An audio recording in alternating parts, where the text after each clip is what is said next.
마태복음 25장 1절에서 46절까지의 말씀입니다. 그 가운데서 13절 말씀을 제가 봉독하겠습니다. 그런즉 깨어있으라. 너희는 그 날과 그 때를 알지 못하느니라. 아멘. 우리 한국에 다미성교회라고 하는 사이비 이단이 있었습니다. 이단들의 많은 교주는 자신을 예수라고 했습니다. 감람나무 또는 재림예수, 동방의 예수라고 했는데 이 선교의 대표였던 이장님은 자기를 예수라고 하지는 않았습니다. 그는 시한부 종말론으로 국내의 교인들과 선교지에 있는 교인들까지 현혹하였습니다. 그는 1992년 10월 28일 자정에 그리스도께서 공중에 재림한다고 했습니다. 또 성도들은 그때 휴거하는 사건이 일어날 것이라고 주장했습니다. 그를 추종하던 교인들은 가지고 있던 재산을 팔아버리는가 하면 아이의 집을 정리하고 교회 안으로 들어가기도 했습니다. 믿지 않는 가족들 때문에 신앙이 다르다는 이유로 이혼을 하는 일도 일어났고 재산을 날린 것 때문에 자살하는 가족도 있었습니다. 다미성교회와 종말론을 추종했던 교인들은 그날 일명 성천복을 입고 열광적으로 찬송가를 부르면서 예배하였습니다. 언론들도 이 교회를 집중적으로 취재하며 그들의 예배를 지켜보았습니다. 그러나 자정이 넘어도 아무런 일이 일어나지 않자 찬송 소리는 멈추어졌고 쏜 것을 알게 된 교인들은 망연자실하였습니다. 또 헌금을 돌려달라고 했습니다. 그리스도께서 재림한다고 주장하며 교인들은 휴거할 것이라고 주장했던 이장님은 그 일이 있기 전 한 달 전에 사기죄로 복역하고 있었는데 자신도 후에 말하기를 자기의 주장을 믿지 않았다고 했습니다.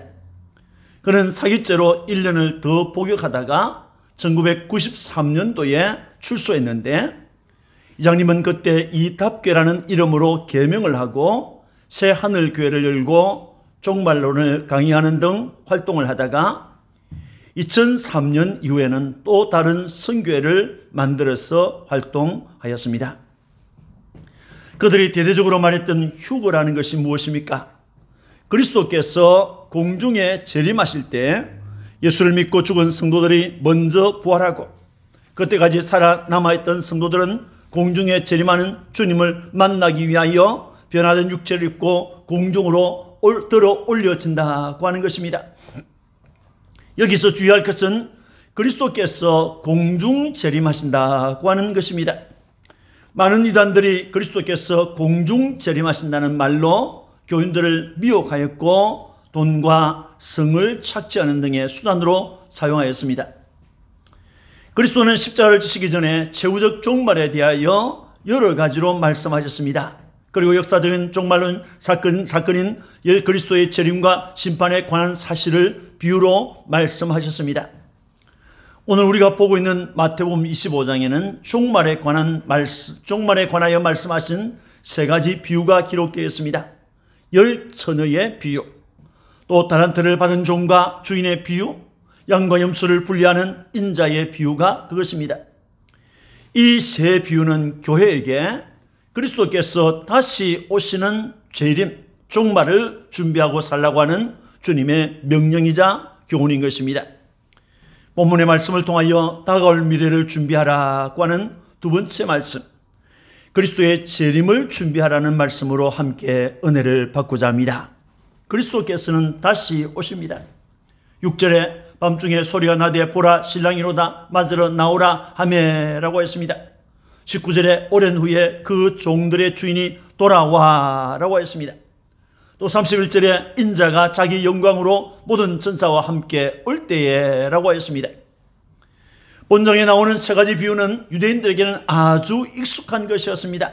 하나는 그들의 일상에서 자주 있는 결혼식 풍습에 관한 것이었고, 또 하나는 부자 주인이 먼 나라로 가면서 종들에게 자기의 재산 일부를 맡겼는데 돌아와서 결산한다는 것이었고, 또 다른 하나는 목자가 양들과 염소를 구별하여 따로 두는 것처럼 그리스도께서 교인들을 양과 염소를 구분하는 것처럼 구분한다고 하는 평범한 이야기입니다. 이 평범한 이야기들을 주님께서는 자신의 재림의 비유하여 말씀하셨습니다. 이 비유에서 중요한 것은 이것입니다. 신랑이 왔다고 하는 것입니다. 또 주인이 돌아왔다는 것입니다. 이 비유에 등장하는 신랑이나 주인은 인자이신 예수 그리스도를 가리킵니다. 31절에 인자가 자기 영광으로 모든 천사와 함께 올 때라고 했습니다. 여기 인자가 다시 온다고 했습니다. 여기 인자는 사람의 모양으로 이 세상에 오셔서 자기 백성을 위하여 십자가에서 희생당하신 하나님의 아들 예수 그리스도를 가리킵니다. 예수님은 자신을 인자라고 하셨습니다. 그 인자이신 그리스도께서 이 세상에 오셨다가 십자가를 지시고 부활하신 다음에 다시 승천하셨는데 그 주님께서 다시 세상에 오신다는 것입니다. 마태복음 16장 27절에 인자가 아버지의 영광으로 그 천사들과 함께 오리니라고 했습니다. 인자가 다시 온다고 했습니다. 여러분, 그리스도는 확실히 재림합니다. 그리스도의 재림은 우리를 죄에서 구원하여 주신 예수 그리스도의 약속입니다. 그리스도께서 승천하실 때 하늘로부터 내려온 천사들도 저희들에게 그리스도께서 다시 오실 것을 알려주셨습니다. 사도행전 1장 11절에 갈릴리 사람들아 어찌하여 서서 하늘을 쳐다보느냐?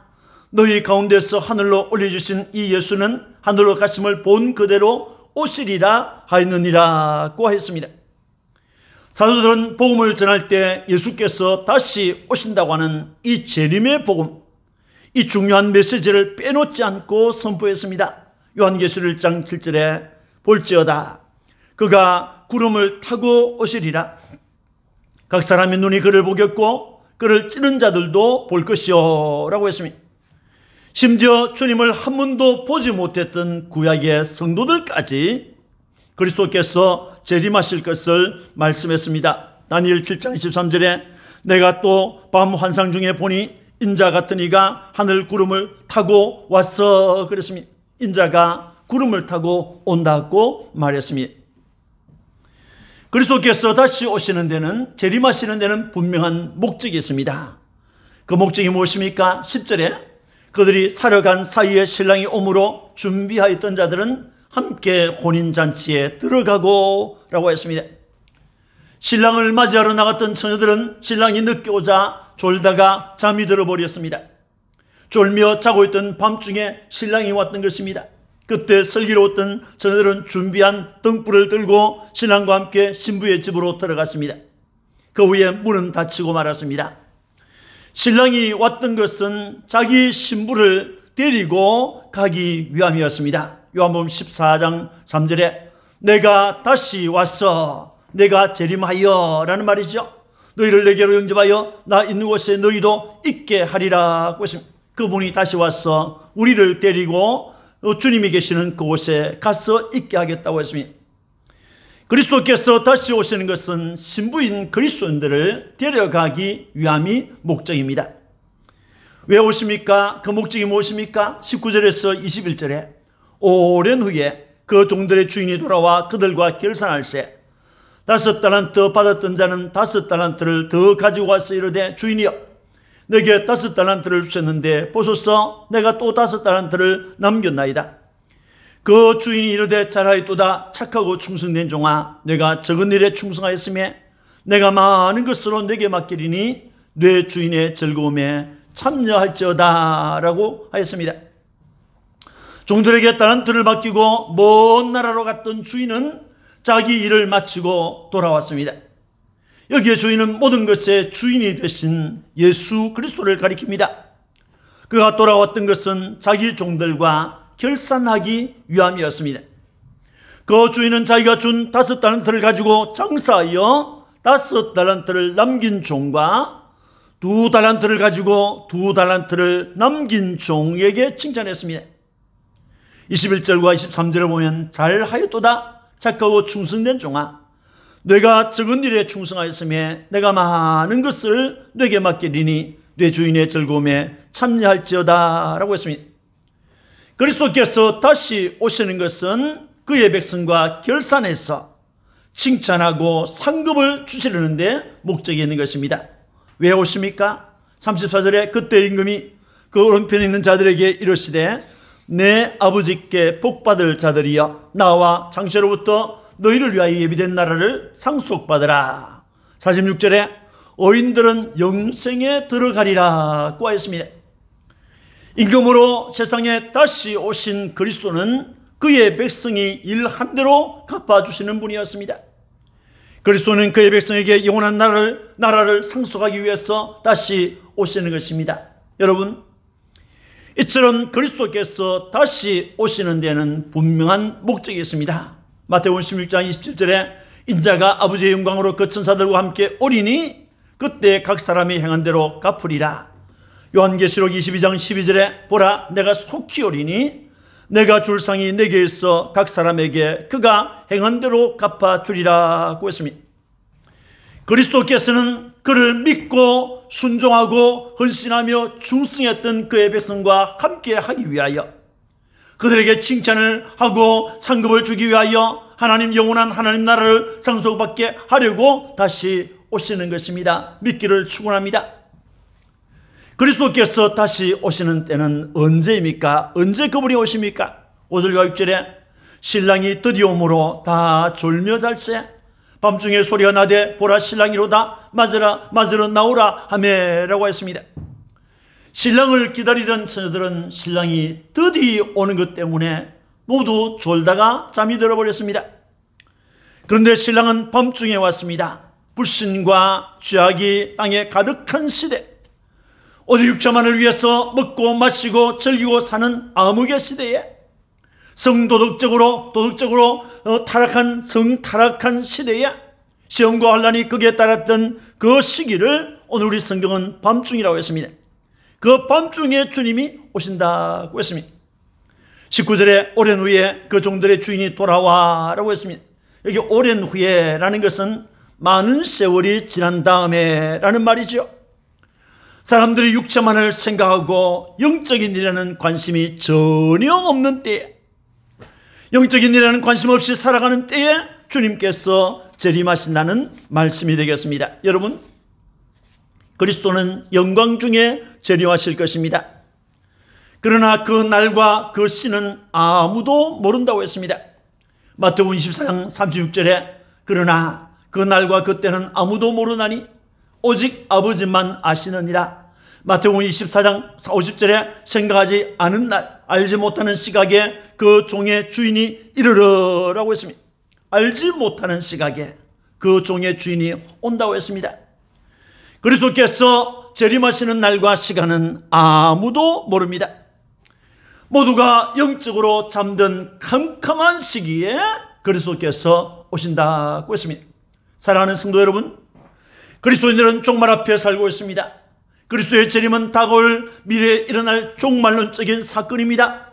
그리스도를 믿지 않는 불신자들은 그리스도의 재림을 절대로 기다리지 않습니다. 그렇지만 그리스도인들은 그리스도께서 다시 오시는 재림을 고대합니다. 왜 그렇습니까? 그는 나를 사랑하신 구주이기 때문에, 나를 십자가에서 구원해 주신 주님이시기 때문에 그 주님을 만나고 싶은 것이 성도들의 소망인 것입니다. 그 나를 기다리는 그리스도인들은 세상에서 어떻게 살아야 합니까? 등과 함께 기름을 준비해야 된다고 했습니다. 2절에서 4절입니다. 그 중에 5은 미련하고 5은 설기 있는지라. 미련한 자들은 등을 가지되 기름을 가지지 아니하고 설기 있는 자들은 그릇에 기름을 담아 등과 함께 가져갔더니 라고 했습니다. 신랑을 맞이하기 위해서 신랑이 오는 길목으로 나간 처녀들은 모두 등을 가지고 갔습니다. 그 중에 미련한 자들은 등만 가지고 나갔고 설기 있는 자들은 등과 함께 기름이 든 그릇을 가지고 나갔다고 했습니다. 여기에서 등은 가졌는데 기름이 없다라고 하는 것은 믿음의 모양은 있는데 내용이 없는 것을 말합니다. 교회 출석을 하고 있습니다. 예배에 참여하고 있습니다. 기도도 유창하게 합니다. 여러 가지 활동에 참여합니다. 그러나 참된 믿음 없이 하고 있는 것, 믿음 없이 왔다 갔다 하는 사람이 내용 없는 사람인 것입니다. 그래서 그리스도께서는 인자가 올 때의 세상에서 믿음을 보겠느냐라고 하셨던 것입니다. 믿음이 없는 시대를 탄식하신 것입니다. 신랑이 드디어 오자 저들은 졸다가 자버렸습니다. 이것은 교회가 영적으로 쇠퇴하는 것을 말합니다. 그리스도인에게서 믿음은 형식만 남았고 사랑은 잃어버렸습니다. 소리나는 구리와 울리는 꽹과리처럼 믿음이 있노라고 큰 소리를 치고 있지만은 내용은 없습니다. 껍데기만 남아있으면 아무 소용이 없는 것입니다. 밤중에 신랑이 왔다는 소리를 듣고 일어나서 보니 등불이 꺼져가고 있었습니다. 설기는 자들은 기름을 가지고 있었기 때문에 일어나서 재빨리 기름을 등에 부어서 불을 밝히고 신랑을 맞아서 잔치자로 들어갔습니다. 그러나 미련한 자들은 기름이 없다는 것을 알고 허둥대다가 등에 불도 켜지 못하고 신랑도 맞지 못했습니다. 그들은 급하게 기름을 파는 자들에게 가서 기름을 구해서 돌아왔지만은 이미 잔치집의 문은 굳게 닫혀 들어갈 수가 없었습니다. 처녀들이 가지고 있었던 등은 불에 불을 붙여 어둠을 밝히기 위한 수단이었습니다. 기름은 등에 불을 밝히고 유지하는 데 필요한 것입니다. 그렇다면 등과 기름은 무엇입니까? 등과 기름은 신랑이신 그리스도를 기다리는 믿음과 믿음의 내용을 상징하고 있습니다. 이 믿음은 성령께서 주시는 것입니다. 박윤석 목사님은 이 본문에 나오는 미련한 자들에 대해서 이렇게 말했습니다. 자기의 마음을 믿고 하나님의 말씀을 믿지 않는 자들이 미련한 자들이라고 했습니다. 예수를 주로 믿는 것이 믿음입니다. 이 믿음이 없으면 구원을 받을 수가 없습니다. 믿음에 따르는 구원, 성령의 중생, 성령의 능력, 성령의 역동적인 힘, 이런 것은 결코 타인에게 양도할 수 없는 것입니다. 이에 대한 확신은 교회 출석, 봉사, 헌신, 선교, 전도 등 외형적인 신앙생활로 나타납니다. 그러므로 우리는 항상 깨어 있어서 등과 기름을 준비하고 있어야 하는 것입니다. 두 번째, 재림 앞에서 우리는 어떻게 살아야 합니까? 맡은 일에 충성을 다해야 하는 것입니다. 20절에 5달란트 받았던 자는 5달란트를 더 가지고 와서 이르되 주인이여 내게 5달란트를 주셨는데 보소서 내가 또 5달란트를 남겼나이다. 22절에 2달란트 받았던 자도 와서 이르되 주인이여 내게 2달란트를 주셨는데 보소서 내가 또 2달란트를 남겼나이다 라고 하였습니다. 먼 나라로 가는 주인에게서 5달란트를 받았던 종과 2달란트를 받았던 종은 주인이 떠난 다음에 장사를 해서 저들이 이익을 얻었습니다. 각각 5달란트를 남겼고 또 2달란트를 더 남겼던 것입니다. 그래서 주인이 돌아왔을 때 각각 원래의 5달란트와 2달란트 그 위에다가 자기들이 벌었던 5달란트와 2달란트를 더 가지고 와서 남겼다고 했습니다. 그러자 주인은 잘하였도다 착하고 충성된 종아 내가 작은 일에 충성하였음에 라고 했습니다. 이들을 향한 주인의 평가는 잘하였다라는 것이었습니다. 착하고 충성된 종이라는 것이었습니다. 너는 적은 일에 충성하였다라는 것입니다. 여러분, 우리 모든 성도들이 이런 칭찬을 들어야 하지 않겠습니까? 주영광교회 성도들은 너는 작은 일에 충성하였다라는 칭찬을 듣기를 주님의 이름으로 축원합니다. 본문에 나오는 충성이라는 말, 이피소스라는 말은 충성된 또는 진실한, 신실한 등을 의미하고 있습니다. 충성이라는 것은 하나님과의 관계에서, 사람과의 관계에서 진실하고 신실한 것을 말합니다. 누가 보든지 보지 않든지를 상관하지 않습니다. 또 그 일이 큰 일이든지 또는 적은 일이든지 이런 것을 상관하지 않습니다. 누가 알아주든지 또는 알아주지 않든지를 따지지 않고 자기 맡은 일을 성실하게 하는 것이 충성입니다. 믿음의 사람들은 하나님과 사람 앞에서 충성하였습니다. 누가복음 16장 12절에 너희가 만일 남의 것에 충성하지 아니하면 누가 너희의 것을 너희에게 주겠느냐라고 했습니다. 고린도전서 4장 2절에 맡은 자들에게 구할 것은 충성이니라고 했습니다. 디모데전서 1장 12절에 나를 능하게 하신 그리스도 예수 우리 주께 내가 감사함은 나를 충성되이 여겨 내게 직분을 맡기심이니라고 했습니다. 요한계시록 2장 10절에 너는 장차 받을 고난을 두려워하지 말라. 볼지어다 마귀가 장차 너희 가운데서 몇 사람을 옥에 던져 시험을 받게 하리니 너희가 10일 동안 환난을 받으리라. 너희가 죽도록 충성하라. 그리하면 내가 생명의 멸류관을 너에게 주리라고 했습니다. 죽을 때까지, 죽기까지 충성하라고 했습니다. 그리스도인들은 다시 오실 주님을 소망하면서 충성하면서 살아야 하는 것입니다. 첫 번째는 형제를 돌보는 사랑을 베풀면서 살아야 한다고 했습니다. 35절에서 36절까지입니다. 내가 줄일 때에 너희가 먹을 것을 주었고 목마를 때에 마시게 하였고 나그네 되었을 때에 영접하였고 헐벗을 때에 옷을 입혔고 병들었을 때에 돌보았고 옥에 갇혔을 때에 와서 보았느니라고 했습니다. 세상에 다시 오신 그리스도는 그리스도인들과 교회 안에 있었지만은 그리스도인이 아닌 자를 구분해 하셨습니다. 그리스도인들은 오른편에 세웠습니다. 그리고 그리스도인이 아닌 자들을 왼편에 세웠습니다. 그리고 오른편에 있는 자들에게 내 아버지께 복받을 자들이여 나와 창세로부터 너희를 위하여 예비된 나라를 상속받으라고 했습니다. 그리고 35절에서 36절을 보면 내가 줄일 때에 너희가 먹을 것을 주었고 내가 목마를 때에 너희가 마시게 하였고 내가 나그네 됐을 때 너희가 영접하였고 내가 헐벗을 때에 옷을 입혀주었고 내가 병들었을 때 너희가 돌보아 주었고 내가 옥에 갇혔을 때 너희가 와서 보았느니라고 했습니다. 그렇게 말씀하심으로 그들의 선행을 칭찬하셨던 것입니다. 주님의 칭찬을 들은 저들은 우리가 그렇게 한 일이 없다고 했습니다. 그때 그리스도는 40절에 내가 진실로 너희에게 이르노니 너희가 여기 내 형제 중에 지극히 작은 자 하나에게 한 것이 곧 내게 한 것이니라고 했습니다. 줄인 자, 목마른 자, 나그네, 헐벗은 자, 억울하게 옥에 갇힌 자들이 있는 것입니다. 가난하고 불쌍한 형제, 환난을 만나고 핍박을 만나서 어려움을 겪고 있는 형제를 돌아보는 것이 참된 사랑인 것입니다. 그들은 우리 곁에 있습니다. 이 일들은 사후에 하는 것이 아니라 살아 생전에 할 수 있는 일들인 것입니다. 말씀을 정돈합니다. 주님은 다시 오십니다. 반드시 다시 오십니다. 그 주님이 다시 오실 때 우리는 그분을 맞이해야 하는 것입니다. 그분을 맞이하기 위해서 우리는 어떻게 해야 합니까? 준비를 하고 있어야 합니다. 그분이 오실 때 그를 맞이하기 위해서 등과 함께 기름을 준비하고 있어야 합니다. 믿음과 그 믿음의 내용이 있어야 하는 것입니다. 주님께서 다시 오시는 날, 그날까지 우리는 충성을 다해야 하는 것입니다. 그 주님이 오시는 그날을 생각하면서 형제를 사랑하면서 도우면서 사는 이런 은혜가 여러분들에게 충만하시기를 주님의 이름으로 축원합니다. 아멘. 기도하겠습니다. 하나님 아버지 감사합니다.